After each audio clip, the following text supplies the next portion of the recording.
We are entering the last session of the day and of the last 2 days, and tomorrow we'll start a very different theme and approach.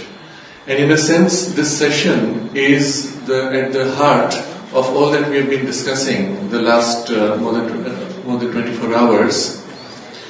All the difficulties we have seen in the colonization and Europeanization and the false values in management, economics, linguistics, arts, aesthetics, sciences, etc., etc., all go back to one single distinction.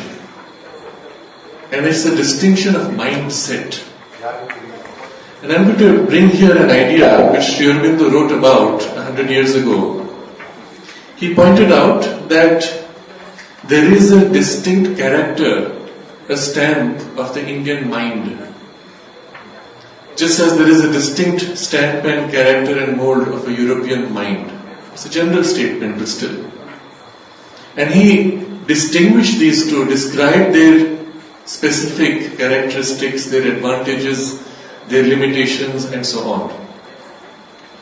And what we are seeing in the colonization of India, the essence of that colonization was the colonization of the Indian mind. There's a very interesting discussion Sri Aurobindo has with a group of disciples, some of whom had gone through a formal European education in London and so on, doctor and other things. That's about 1938.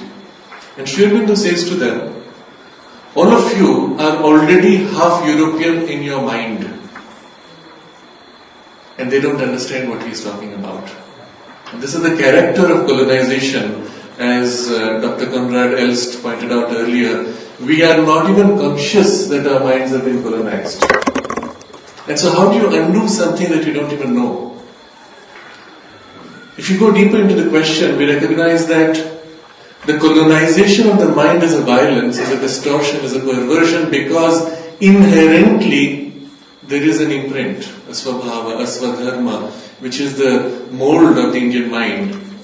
And although that is covered up, although that is even compressed, distorted or jailed, it still is somewhere inside. And so the recovery of that would involve a turning within and recovering ourselves more and more profoundly, and then re-articulating that in new terms, new forms, naturally expressive of it. But what about this phase of colonization? Why did it have to be there? The way I see it, if we are to look at the future of humanity and the mindset required for the future, it would distinctly have to be a mind which is inherently intuitive, which is multifaceted, multidimensional, multi-layered in its perceptions and its articulations and its vision. And in order for it to be complete, it must know all the possibilities of its moldings. And so if we look at it purely we try to give it a positive turn, the period of European stamp on the Indian mind can also be taken as a passage where we absorb something, experience something, and then recover the original temperament in a newly enriched, greater, wider, more flexible possibility.